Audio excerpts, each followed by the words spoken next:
सत्संगत्वे निस्संगत्वं निस्संगत्वे निर्मोहत्वं निर्मोहत्वे निश्चलतत्वं निश्चलतत्वे जीवन्मुक्तिः पुनरपि जननं पुनरपि मरणं पुनरपि जननी जठरे शयनम् इह संसारे बहुदुस्तारे कृपया पारे पाहि मुरा।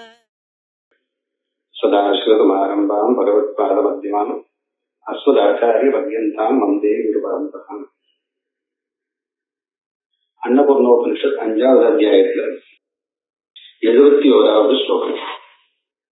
5வது அத்தியாயம் முழுக்க வாசனாட்சயம், மனோநாசம், தத்துவ தரிசனம், இந்த 3 சாதனங்கள் பரஸ்பரம் முன்னுக்கு கொண்டு சகாயம் பண்ணி மோட்சத்துக்கு வழி சொல்றது அப்படின்றத பத்தி தான் பார்த்துட்டு இருக்கோம். இப்போ இதுக்கு முன்னாடி என்ன, இதம் ரம்யம் இதம் நேதி பீஜம் தே துக்க சந்ததே, இது ரம்யம், இது ரொம்ப சிறந்தது, இதம்னா இது அப்படி இல்லை அப்படின்ற எண்ணம் இருக்கு. அந்த துக்க சந்ததிக்கு இதுதான் பீஜம். தஸ்மின் சாமியாக்னினா தத்தே, அதாவது சாமியம் எல்லாமே ஏகம் சாமியம் சமம் அப்படின்ற சமபாவனையினால, சமபாவனை என்னும் அக்னியினால் அதை நாசம் செய்த பிறகு துக்கத்தை அவசர குதக, அந்த துக்கம் எப்படி வரும் அப்படின்னா துக்கம் வராதுன்ற அர்த்தம். இப்போ இது உத்தம சாதகனுக்கு இந்த மாதிரி சொல்லியிருக்கு. இங்க இது வரைக்கும் சொன்ன சாதனைகள்ல நல்லா அத்தியாசம் பண்ணி மனசு முழுக்க அடக்க தெரிஞ்சதுக்கு அப்புறம் அந்த நிலைமை வரும். நான் இன்னும் அந்த அளவுக்கே போகலையே, என்ன பண்ணணும் அப்படின்னும் போது எங்க இருந்து ஆரம்பிக்கணும், இதெல்லாம் எப்படி ஆரம்பிக்கிறது அப்படின்றதுக்கு திரும்ப முதலே சொல்றார். சாஸ்திர சஜ்ஜன சம்பர்க்கை பிரஜா ஆதோ விவர்த்தையே ருகம் சத்தியம் பரம் பிரம்ம சர்வசம்சார வேஷஜம் அத்தியக்தம் அமலம் நித்யம் ஆதி மத்தியாந்த வர்ஜிதம் ததா அஸ்தூலம் அநாகாசம் அசம்ஸ்பிருஷ்யம் அசாட்சுஷம் நரசம் நகரந்தாக்கியம் அப்பிரமேயம் அனூபமம் ஆத்மானம் சச்சிதானந்தம் அனந்தம் பிரம்ம சுப்ரத ஆமஸ்மீதி அபித்யாயேது தேகாதீதம் விமுக்தையே. 71 74 வரைக்கும் ஒரு வாக்கியமா வருது. முதல்ல என்ன பண்ணணும்னா, சாஸ்திர சஜ்ஜன சம்பர்க்கை ஆதோ பிரக்ஞா விவர் ஆதோ, முதல்ல என்ன பண்ணணும் இதெல்லாம் சொல்ற ஆதோ. இப்ப முதல்ல அங்க ஆரம்பத்துல உபனிஷத் ஆரம்பத்துல அவரோட விதாகர் கேட்டார் ரூபு கிட்ட, உங்களுக்கு இதெல்லாம் வந்தது அப்படின்ட்டு. அவர் என்ன சொன்னார், எங்க அப்பா எனக்கு சொல்லி கொடுத்தாரு, அன்னபூர்ணா மந்திரத்தை உபதேசம் பண்ணி அது அனுசந்தானம் பண்ணதுனால எனக்கு எப்படி ஒண்ணு வந்தது. அங்க அது ஒரு கிரமம் சொன்னார். இது ஒரு சாமானிய கிரமம். எல்லாரும் எப்படி அடையிறது அப்படின்னா, ஆதோ சாஸ்திர சஜ்ஜன சம்பர்க்கை பிரஜா விவர்த்தையே. முதல்ல சம்பர்க்கம்னா சேர்க்கை, சாஸ்திர சம்பர்க்கம். முதல்ல நம்ம இந்த விஷயத்துல ஒரு ஈடுபாடு எடுத்து புத்தகங்களை படிக்கிறதுக்கு ஆரம்பிக்கணும். அது எப்படி படிக்கணும்னா, சஜ்ஜன சம்பர்க்கை, இத படிச்சவாளோட சஜ்ஜனங்களோட சேர்ந்து நம்ம இதை படிக்கணும். சொந்தமா படிச்சுக்கிறது இல்லை. இது நிறைய இடத்துல பார்த்துக்கணும். குருபதேசம் என்ற சஜ்ஜனம்ன்றது குரு, அந்த குரு மண்டலம் அப்படி சொல்றது. மண்டலம்ல வித்வான்களோட சேர்ந்து படிக்க வேண்டியது. நம்மள போல சக எண்ணங்கள் கொண்டவாளோட சேர்ந்து சிந்தனை பண்றது, இதெல்லாமே செய்து சத்சங்கம்னு சொல்றோமே அது. சாஸ்திரத்தினுடைய சம்பர்க்கத்தினாலையும் சஜ்ஜன சம்பர்க்கத்தினாலையும் ஆதோ பிரக்ஞா விவர்த்தையே. முதல்ல இந்த வேதாந்தத்துல என்ன சொல்லி இருக்குன்றதுக்கு நம்ம முயற்சி பண்ணி தெரிஞ்சுக்கணும். இதெல்லாம் இருக்கு, அதெல்லாம் படிச்சா போருமே, இது போருமே, அது போருமேனா போறோம் தான். ஆனா அந்த கடைசி வரைக்கும் போகணும்னா என்ன அப்படின்னா, இது நிச்சயமான மார்க்கம். அது பெரியவாழ்ல அப்படிதான் போயிருக்காரு. யாரோ ஒருத்தர் 2 பேர் வேற வழியில போயிருக்கலாம். ஆனா அதை வச்சுட்டு நம்ம தீர்மானம் பண்ண முடியாது. எப்படி போகணும்னா இதுதான் போகணும். ஆதோ சாஸ்திர சஜ்ஜன சம்பர்க்கை பிரஜா விவர்த்தையே. முதல்ல இந்த புத்தகங்கள்ல என்ன சொல்லி, இந்த சாஸ்திரத்துல என்ன சொல்லி இருக்குன்றத முழுக்க தெரிஞ்சுக்க முயற்சி பண்ணணும். அது என்ன சொல்லியிருக்கு, அந்த பிரம்மத்தினுடைய சுரூபத்தை சொல்ற. ரிதம் சத்தியம், ரிதம் கர்மபலம் பார்த்தோம், சத்தியம் பரம் பிரம்ம. சத்தியமாகவும் ரிதமாகவும் ரெண்டுமே கர்மபலம் தான்.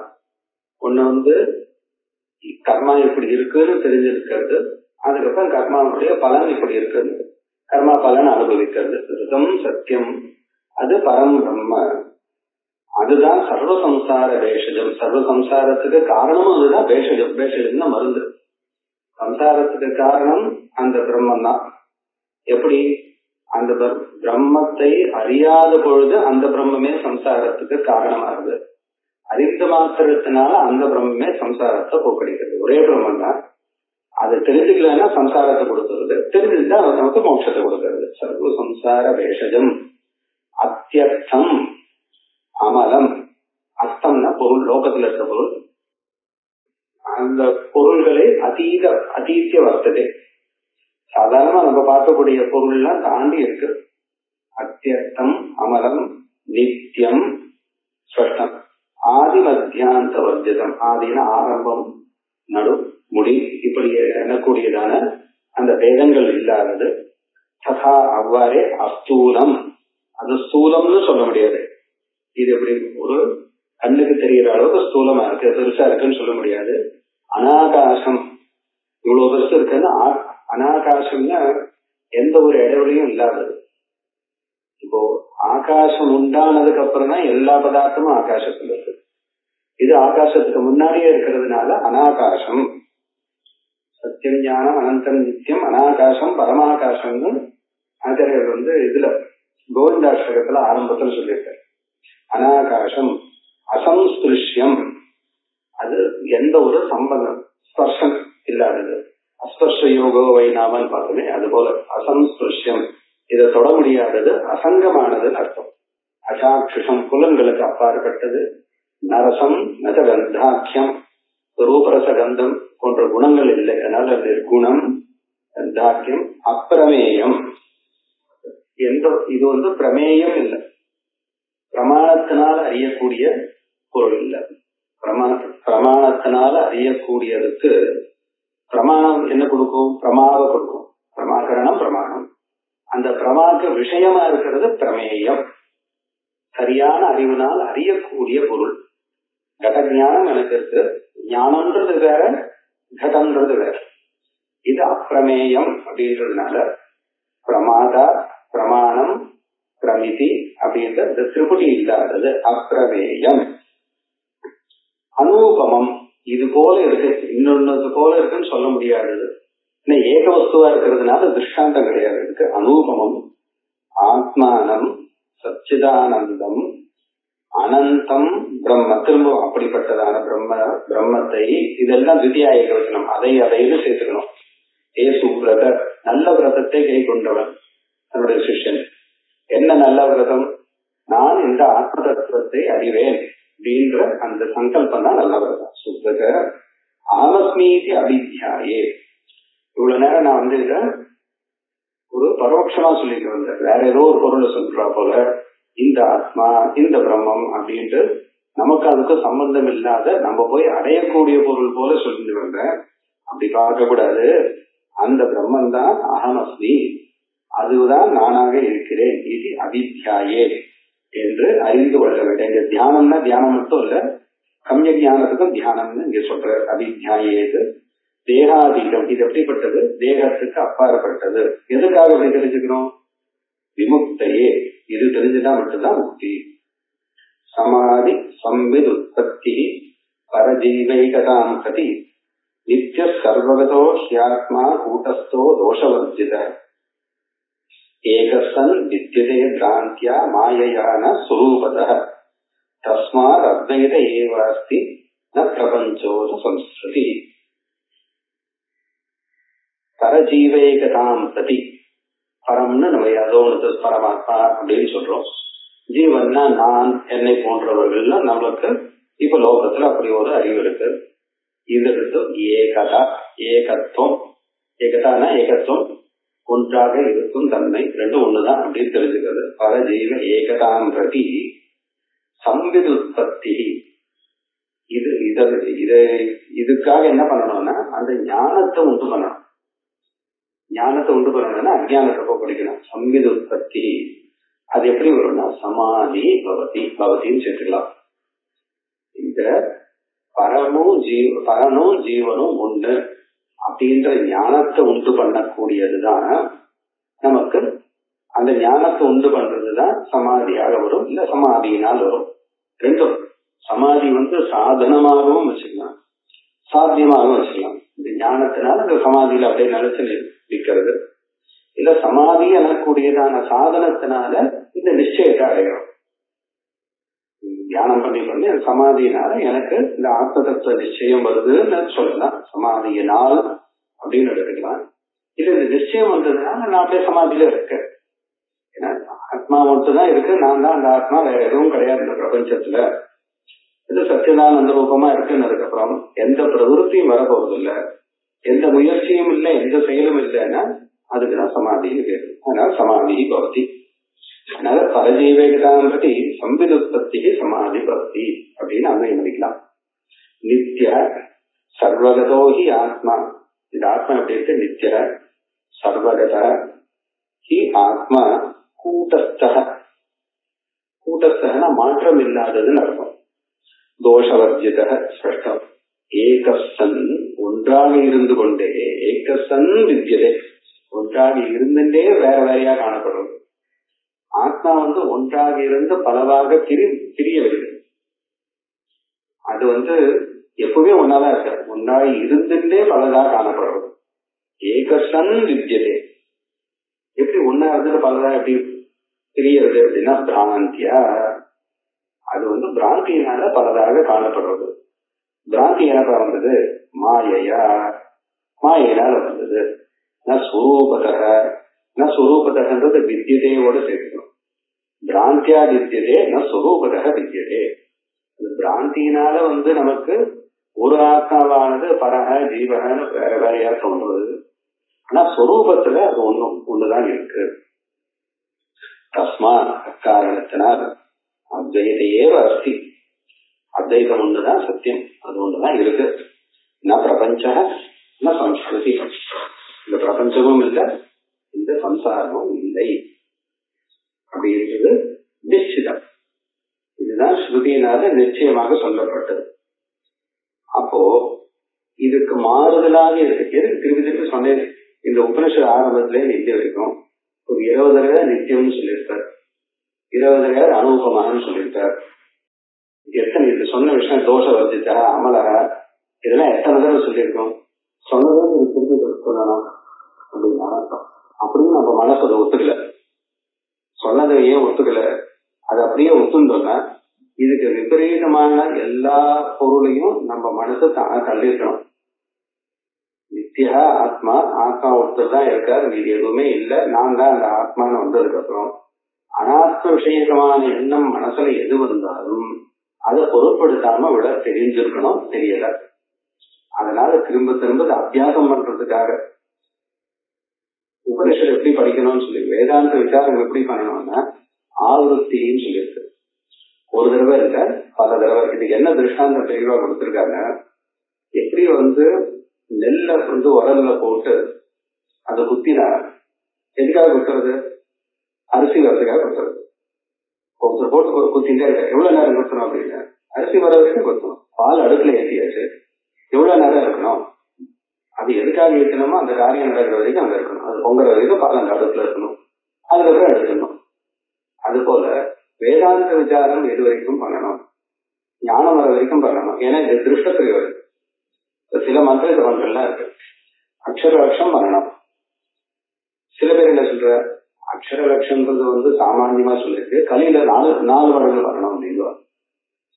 அதுக்கப்புறம் ஒருத்தர் என்ன சொன்னார், இல்ல 4 மடங்கு பண்ணா போறாது, 1 லட்சம் எப்பவும் குருவுக்கு சமர்ப்பணம் பண்ணணும், 1 லட்சம் கூட பண்ணணும், இந்த மாதிரிலாம் கணக்கு வச்சுட்டு பண்ணணும் அப்படின்னு. அதுக்கப்புறம் புரஸ்காரம் பண்ணணும். அப்ப அந்த மந்திரம் சுத்திக்கும். ஏதோ ஒண்ணு அக்ஷர லட்சம் பண்றாரோ இல்ல 4 தடவை பண்றாரோ 5 தடவை பண்றாரோ ஒரு சங்கியை இத்தனை நாள் பண்ணணும்னு இருக்கு, இவ்வளவு தூரம் பண்ணணும். நீங்க பண்ணி முடிச்சாச்சுன்னா உங்களுக்கு அந்த பலன் வரும். உடனே வராது, மரணானந்தரம் வரும். நான் இதை பண்ணி முடிச்சுட்டேன், அதனால எனக்கு அடுத்த ஜென்மாலையோ இல்ல மரணத்துக்கு அப்புறம் மேல் லோகத்துல எனக்கு நல்லது கிடைக்கும் அப்படின்னு ஒரு நம்பிக்கை. மோட்சத்துக்கு அப்படின்லாம் நம்ப முடியாது. ஏன்னா டயத்துல பாம்பு பார்த்துட்டு இருக்கான், பயந்துட்டு இருக்கான். நீ தியானம் பண்ணிட்டே இருக்க, நாளைக்குள்ள உனக்கு சரியாயிடும். இப்ப இங்க இருந்து தாண்டி போகணும். அதனால பிராந்தி இப்ப போகணும். சம்சார துக்கத்துல இருக்கும்போது அவனுக்கு இந்த பிராந்தி உடனடியா போகணும். அது போற வரைக்கும் இவனை ஆவர்த்தி பண்ணிட்டே இருக்கணும். எப்படி நெல்ல அரிசி வர வரைக்கும் குத்திட்டே இருக்கணுமோ அது போல விசாரணை பண்ணிட்டே இருக்கணும். நம்ம பண்ணுவோமோ மாற்றணும்ன்றதுக்காக தான் உபனிஷதே ஒரே விஷயத்த பல தடவை சொல்றது. ஏகஸ்தன் வித்தியதே பிராந்தியா மாயையா ந ஸ்வரூபத தஸ்மாத் அத்வைத ஏவாஸ்தி ந பிரபஞ்சோ ந சம்ஸ்கிருதி யதாகாசோ கடாகாசः மகாகாசி இதீரிதः ததா பிராந்தே விசா புரோக்தः ஹி ஆத்மா ஜீவேஸ்வராத்மனா யதா ஆகாசः. ஒரே ஒரு ஆகாசம் தான் இருக்கு. ஆகாசம் ஆகாசம்னா திரும்பவும் சொல்றேன், அது ஸ்கைல டிரான்ஸ்லேட் பண்ணக்கூடாது. வானம்னு அது இல்லை, ஒரு இடைவெளி. எல்லா இடத்துலயும் அதான் இருக்கு. யதா ஆகாச கடாகாச மகாகாசே இது இருக்க. குடத்துக்குள்ள ஒரு இடைவெளி இருக்கு, மகாகாசம் வெளியில இருக்கு. ரெண்டும் ஒன்னா வேறையா? ஒன்னாதான் இருக்க முடியும். ஏன்னா ஆகாசத்துல குடம் உண்டாயிருக்கு, அதுக்குள்ள இருக்கிற இடத்துக்கு கடாகாசம்னு நம்ம பேர் வச்சோம். ஏன் கடாகாசம்னு பேர் வச்சோம்னா அந்த கடாகாசத்துக்கு ஒரு அளவு இருக்கு. இது 1 லிட்டர் கொள்ளும், 2 லிட்டர் கொள்ளும் அப்படின்ற ஒரு அளவு இருக்கு. நம்ம குடம் 1 லிட்டர், இந்த பாத்திரம் இது 1 லிட்டர் 2 லிட்டர்னு சொன்னோம்னா பாத்திரத்துக்கு இல்ல, பாத்திரம் எந்த அளவு ஆகாசத்தை தன்னுள்ள அடக்கி வச்சிருக்கிறதுக்கு தான் நம்ம இடம் சொல்றோம். ஏன்னா அந்த பரிமாணத்துக்குள்ள உண்டானதான பொருளை அதுக்குள்ள போட்டு வச்சுக்கலாம். நம்ம ஒரு பாத்திரத்தை சொல்றோம்னா அந்த பாத்திரம் எவ்வளவு கொள்ளும் அப்படின்னா அந்த பாத்திரம் எதையும் கொள்ளாது, பாத்திரத்துல இருக்கிற ஆகாசம் தான் அந்த கொள்ளும். அதனால அதுக்குள்ள இருக்க ஆகாசத்தை நம்ம பிரித்து வச்சுட்டு இருக்கோம் இந்த ஒரு பிரயோஜனத்துக்காக அப்படின்ட்டு. அப்போ இருக்கிற ஒரே ஆகாசத்தை அந்த பாத்திரம்ன்ற ஒரு உபாதியினால பிரிச்சு வச்சிருக்கோம். யதா ஆகாச ஏகேவ ஆகாச கடாகாச மகாகாச இது ஈரிக்க அப்படின்னு சொல்லப்பட்டது. ததா ஒரே ஆகாசம் தான் 2 பேர் வச்சிருக்கோம். அங்க இருந்தா மகாகாசம், உள்ள இருந்தா கடாகாசம்னு பேர் வச்சிருக்கோம் நம்மளுடைய பிரயோஜனத்துக்காக. ததா அவ்வாறே எப்படி அந்த மாதிரி பண்ணோமோ இங்கே ததா பிராந்தே விதா புரோக்த ததாஹி ஆத்மா விதா புரோக்த. அது போலதான் ஆத்மாவும் 2ஆ சொல்லப்பட்டிருக்கு. ஜீவேஸ்வராத்மனா, ஜீவன் ஈஸ்வரன் ஒரே ஆத்மாவுக்கு 2 பேர் வச்சோம். ஏன்? பிராந்தே, பிராந்தினா அந்த மாதிரி வச்சிருக்கோம். எதா மனசு சைதன்யம் பாதி சர்வத்ரகம் சதா யோகினோ வியவதானேன ததா சம்பத்யதே ஸ்வயம். எதா மனசி சைதன்யம் பாதி சர்வத்ரகம் சதா சதா மனசி சைதன்யம் சர்வத்ரகம் பாதி. சர்வத்ரகம் எங்கும் வியாபித்ததான சைதன்யம், எங்கும் இருக்கக்கூடியதான சைதன்யம் மனசுல தோணித்துனா மனசுக்கு அதை கிரகிக்கக்கூடியதான சாமர்த்தியம் இல்லை சாதாரணமா. ஆனா இந்த சாஸ்திராதி உபதேசம் சம்ஸ்கிருதம் மனன்னு படோபனிஷத் பாஷ்யத்துல சொல்றாரு. அந்த மனசுக்கு அந்த சம்ஸ்காரத்தை உண்டு பண்ணிட்டோம்னா அப்ப அப்படிப்பட்டதான சைத்தன்யத்தை கிரகிக்குமா. கிரகிச்சதுக்கு அப்புறம் மனசுக்கு மனசாக இருக்கும் தன்மை போயிடும். அப்படின்னா அதுக்கு மேல சுயமா பழைய வாசனையினால எந்த எண்ணத்தையும் எண்ணாது.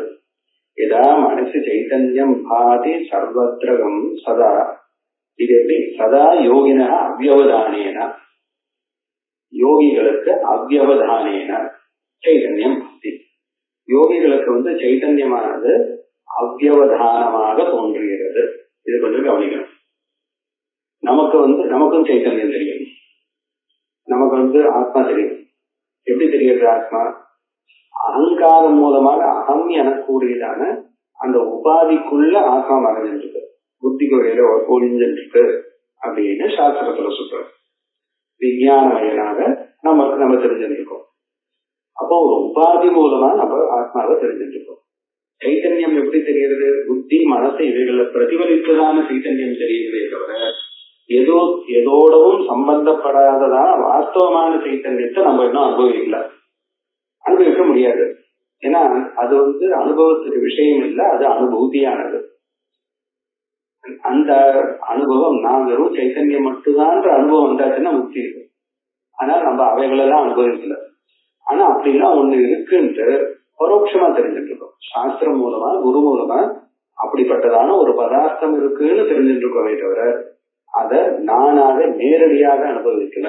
அதான் அவ்யவதானே. வியவதானம்னா இடைவெளி, எந்த ஒரு இடைவெளியும் இல்லாமல் நேரடியா அவ அனுபவிச்சுட்டு இருக்கா. ததா சம்பத்தியதே ஸ்வயம், அவளுக்கு அப்பொழுது ஸ்வயம் சம்பத்தியதே, தானாக அந்த ஆத்மா தோன்றுகிறது. யதா சர்வாணி பூதானி ஸ்வாத்மன்யேவஹி பஷ்யதி சர்வபூதேஷு ஆத்மானம் பிரம்ம சம்பத்தியதே ததா. இது எல்லாருக்கும் தெரியும். சர்வாணி பூதானி ஆத்மன்யேவ ஸ்வாத்மன்யேவ ஹி பஷ்யதி, எப்பொழுது எல்லா பூதங்களும் அந்த சராசரமும் என்னுடைய ஆத்மாவில் இருக்கிறது. அதாவது அப்படி பார்க்க எல்லாத்துக்கும் அதிஷ்டானமா நான் இருக்கேன்னு நினைக்கிறா போல ஆயிடும். சர்வபூதேஷு ஆத்மா, எல்லா பூதங்களையும் ஆத்மா தான் இருக்கு. இதை எதிர்க்க ஒரு பதார்த்தம் இருக்கு, அந்த பதார்த்தத்துல நான் தான் இருக்கேன், எல்லாம் அந்த பதார்த்தம் தான் இருக்கு அப்படின்னு பரஸ்பரமா பார்க்க போனா அது அபேதத்துல கொண்டு வந்து விடும். ஒண்ணுத்துல ஒண்ணு இருக்குன்னு பாக்குறதா இருந்ததுன்னா அதுக்கு அத்தியாசம்னு பேரு. இப்ப எதிர்க்க இருக்கக்கூடியதான அந்த சாலக்கிராம கல்லுல மகாவிஷ்ணுவை பாரு அப்படின்னு சொன்ன மாத்தி என்னைக்குமே பார்க்க மாட்டோம். திடீர்னு ஒரு நாள் சொப்னத்துல மகாவிஷ்ணு வந்துட்டார், அடடா சாலிகிராமம் தெரியுதுன்னு சொல்லுவோமா மாட்டோம்.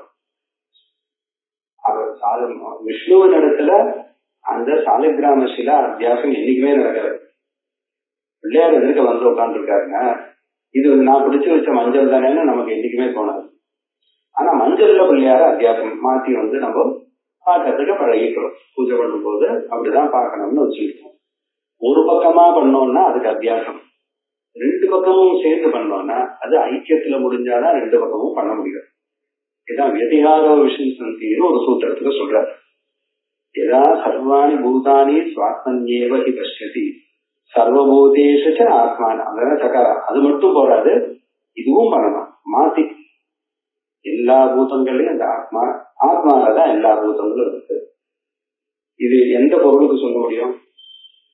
எல்லாமே ஒன்று, ரெண்டும் ஒன்னா இருந்தாதான் இந்த மாதிரி பரஸ்பரம் அந்த பாவனையை சொல்ல முடியும். சர்வபூதேஷு ஆத்மானம் யதா ததா பிரம்ம சம்பத்தியதே, அப்பொழுது இவன் பிரம்மமாக ஆகிவிடுகிறான். ஆத்மால எல்லாருக்கும் எல்லாம் ஆத்மாவாக இருக்குன்னு தெரிஞ்சுட்டா இவன் பிரம்மமாக இருக்கிறான் அப்படின்றார். அப்படின்னா ஆத்மானா பிரம்மம்னு ஆச்சு. எதா சர்வாணி பூதானி சமாதிஸ்தோ நபஷ்யதி, சமாதியில இருந்து எல்லா பூதங்களையும் இவன் பார்க்கவில்லை, எந்த பூதத்தையும் பார்க்கல.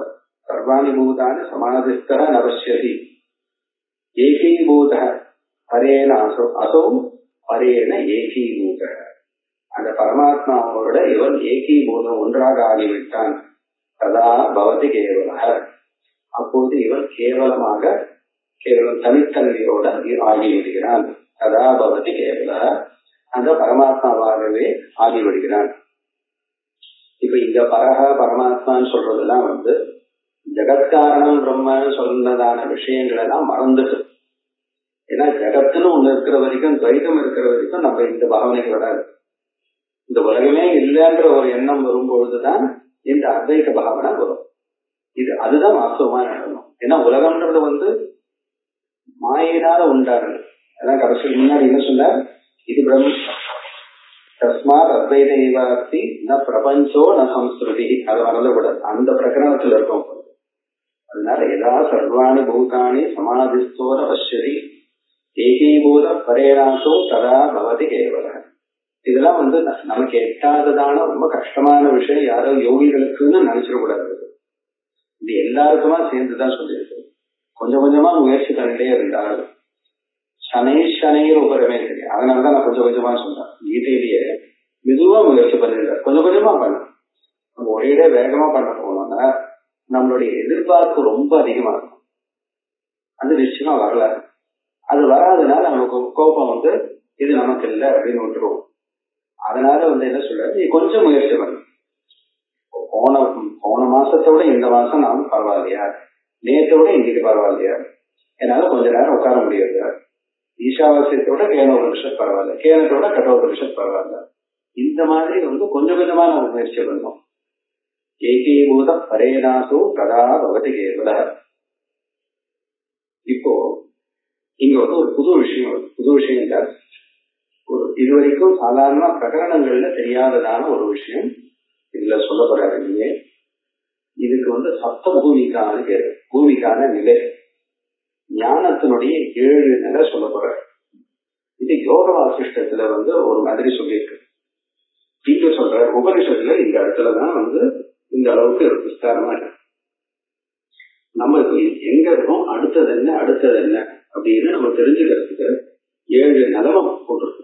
இதுக்கு சப்த பூமிக்கான்னு பேரு. ரொம்ப பெரியவாள்லாம் இதை பத்தி பேசியிருக்கா. இதுல யோக வாசிஷ்டம் படிக்கிறதுன்றது ரொம்ப கஷ்டம். ஏன்னா அது தத்துவத்தை சொல்றதோட சேர்ந்து நிறைய விஷயங்கள் பேசிட்டே வருவார். அது கதைக்குள்ள கதை. மகாபாரதத்தோட கஷ்டம். அது எந்த கதையில யார் எதை பத்தி பேசுறாங்கன்னு தெரியாத அளவுக்கு அது போயிடும். ஒண்ணு இதுவும் வார்த்தைகளும் ரொம்ப வால்மீகி ராமாயணம் சுலபமான வார்த்தைகள் இல்ல, கொஞ்சம் யோகத்தை தெரிஞ்சாதான் உண்டு. அதனால அதையே சுருக்கி லவ் யோக வாசிஷ்டம் பின்னாடி பண்ணியிருக்காரு. யோக வாசிஷ்டம் எழுதினவர் வால்மீகி. இது லவ் யோக வாசிஷ்டம்னு ஒண்ணு இருக்கு, லகு வாசிஷ்டம்னு இருக்கு. லகு வாசிஷ்டமே ரொம்ப பெருசு. வித்யாரண்யர் என்ன பண்ணிட்டாருன்னா, சரி அதுவும் கஷ்டப்பட வேண்டாம்ன்றதுக்காக அதுல இருக்கிற விஷயங்கள் எல்லாம் சுருக்கி பஞ்சதசியோட சின்னதா ஒரு புத்தகம், பஞ்சதசி பெருசு, இது அதோட ரொம்ப சின்னதா ஒரு புத்தகம், ஜீவன் முக்தி விவேகான்னு பண்றாரு. ஜீவன் முக்தி விவேகம் ஒழுங்கா படிச்சோம்னா அதுக்கப்புறம் வாசிஷ்டம் படிக்கலன்னா கூட பரவாயில்லன்ற அளவுக்கு அதுல இருக்கிறதுல எனக்கு சொல்லிட்டார். யோக சூத்திரங்கள்ல இருக்கிறது, யோக பாஷைகள்ல இருக்கிறது எல்லாமே சொல்லிட்டார். சமாதி அடையறதுக்கு என்ன பண்ணணும், அவ்வளவுதான். ஜீவன் முக்தி விவேகம்னா நான் ஜீவன் முக்தனானா என்னென்னலாம் பண்ணணும்ன்ற அளவுக்கு சன்னியாசம் உட்பட எல்லாத்தையும் சொல்லிட்டாரு இந்த கிரந்தத்துல. அதுல சப்த பூமிக்கே ரொம்ப அழகா சொல்லியிருக்காரு. அதை விட இதுல இங்கேயும் 7 தான் சொல்லியிருக்கு. இது ஸ்ருதி, அது பின்னாடி அது ஸ்ருதி இருக்கு. யோக வாசிஷ்டமா இருக்கட்டும், இது எதெல்லாம் பௌருஷம் பின்னாடி தெளிவா பண்ணது. ஆனா இது ஸ்ருதியா இருக்கு. பேர் கொஞ்சம் வித்தியாசம் இருக்கு, அந்த படிக்கிறது கொஞ்சம் வித்தியாசமா இருக்கு. அது புரிஞ்சுக்கிறதுக்கு ரொம்ப சுலபம். இது கொஞ்சம் பண்ண இருக்கும். ஆனா அதையும் பார்த்துட்டு இதை பார்த்தோம்னா நமக்கு புரிஞ்சிடும். இதுல என்ன சொல்லியிருக்காருன்னா, அபியாச ரூபிணி விசாரணா அங்கபாவனா விநாயகினி ஆனந்த ரூபா அசம்பேதன ரூபா அப்படின்னு சுத்தியாதீதான்ட்டு இங்க இதுல 7 பூமிக்க சொல்றார். அங்கதான் நான் இதுல சொல்றேன், வாசிஷ்டத்துல சுபேட்சா விசாரணா தனுமானசா சத்வாபத்தி அசம்சக்தி பதார்த்த பாவனி சூரியகா அப்படின்னு 7. இதுல முதல் 3 நம்ம அபியாசம் பண்ண வேண்டியது, அப்படின்னா முயற்சி பண்ண வேண்டியது. கடைசி 4 அனுபவத்துல இருக்கக்கூடியதான சின்ன சின்ன வேதங்கள் அப்படின்னு சொல்றாங்க. இப்ப இதுல இந்த 7 பூமிக்கையும் நம்ம தெரிஞ்சுட்டோம்னா அடுத்தது என்னன்னு போறதுக்கு இது அனுசந்தானம் இருந்தாலே நம்ம இன்னைக்கு இங்க இருக்கோம். அடுத்த நிலைமைக்கு இங்க போகணும்னு நம்ம போற வழி தெரியும். அதுக்காக இது சொல்றது. இது நான் அடுத்த வாரம் சொல்லுவோம். இது மட்டும் முதல்ல சொல்லிடுறேன். சாஸ்திர சஜ்ஜன சம்பர்க்க வைராகியாபியாச ரூபிணி பிரதமா பூமிகா ஏஷா உக்தா முமுட்சுத்துவ பிரதாயினி. முமுட்சுத்துவத்தை கொடுக்கக்கூடியது. பாருங்க, இது வரைக்கும் விமுக்தையெல்லாம் மோட்சத்தை கொடுக்கக்கூடியது. இப்போ முதல் படி என்ன கொடுக்கறதுன்னா முமுட்சுத்துவத்தை கொடுக்கறது. நான் முக்தி அடையணும்ன்ற ஆசையை கொடுக்கறது முதல் படி. ஏன்னா அதுவே நிறைய பேருக்கு நம்ம லோகத்துல பாக்குறோம். நிறைய பேருக்கு இந்த ஜன்மால நான் முக்தி அடையணும்ன்ற எண்ணமே இல்லை. நிறைய பேருக்குன்னு சொல்லுவானே, போன ஜென்மாலேயே நமக்கு அந்த எண்ணம் இல்லை, அதனாலதான் இந்த ஜென்மா பிறந்திருக்கும். நமக்கு போன ஜென்மா வரைக்கும் இல்லை, இப்பதான் இருக்கிறதா நினைச்சுட்டு இருக்கோம். அந்த முமுட்சுத்துவத்தை கொடுக்கறதுக்கு என்ன? சாஸ்திர சஜ்ஜன சம்பர்க்கம் ஒண்ணு, வைராகிய அபியாச ரூபிணி, இவைகளோட சேர்ந்து வைராகியத்தை அபியாசம் பண்ணக்கூடியதான நிலை. இது பூமிகா ஸ்திரீலிங்கம் தானே. அபியாச ரூபிணி பூமிகா பிரதமா ஏஷா உக்தா. இது இருந்ததுன்னா முமுட்சுத்துவ பிரதானினி. இப்ப இவைகள்லாம் இருந்ததுன்னா நமக்கு முமுட்சுத்துவம் வரும். மோட்சம் வராது, ஞானம் வராது, முமுட்சுத்துவம் வரும். இதுக்கப்புறம் தான் முயற்சி பண்ணணும். இதுக்கப்புறம் என்னன்னா விசாரணா விதியாசியா. அடுத்தது விசாரணை. விசாரணை என்ன சொல்லணும், இதெல்லாம் ஒண்ணு ஒண்ணா சொல்லணும். வாசிஷ்டத்துல இருக்கிறதோட சேர்த்து சமன்வயம் பண்ணி அடுத்து ஆரம்பிச்சுக்கணும். இது வரைக்கும்